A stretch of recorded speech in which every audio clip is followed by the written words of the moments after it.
एक तरफ चीन की हालत टाइट है, अमेरिका में मंदी की आशंका है, दूसरी तरफ भारत की इकोनॉमी रॉकेट की रफ्तार से तो बढ़ ही रही है। इस बीच अब पीएम मोदी ऐसे आइडियाज पर काम कर रहे हैं जो मिडिल क्लास के लिए बहुत मददगार साबित होने वाले हैं।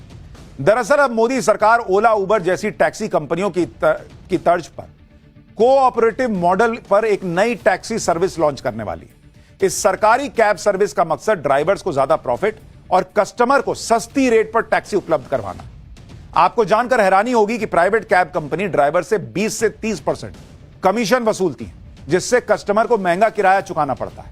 कैब सेक्टर में प्राइवेट कंपनियों की जबरदस्त मोनोपोली चल रही है। इस समय देश की 3 बड़ी कैब कंपनी 6,000 करोड़ रुपए का बिजनेस कर रही है। कैब सर्विस के अलावा मोदी सरकार ने कोऑपरेटिव मॉडल पर इंश्योरेंस कंपनी भी लाने का फैसला किया है, ताकि गरीब तबके को बीमा जैसी सुविधाएं सस्ते दाम पर मिल सके। इस समय भारत में इंश्योरेंस सेक्टर 11 लाख करोड़ रुपए पर पहुंच चुका है।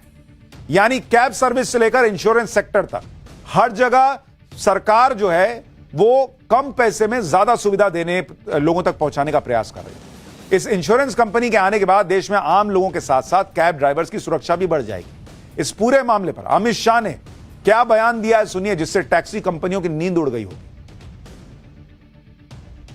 दिनों के कुछ ही महीनों में कोऑपरेटिव बेसिस पर ओला उबर जैसी एक बहुत बड़ी कोऑपरेटिव सहकार टैक्सी आने वाली है, जो 2 व्हीलर की टैक्सी का भी रजिस्ट्रेशन करेगी, जो रिक्शा का भी रजिस्ट्रेशन करेगी और 4 व्हीलर का भी करेगी। और उसका मुनाफा किसी गन्ना सेठों के हाथ में नहीं जाएगा मान्यवर, वो ड्राइवर के पास जाएगा।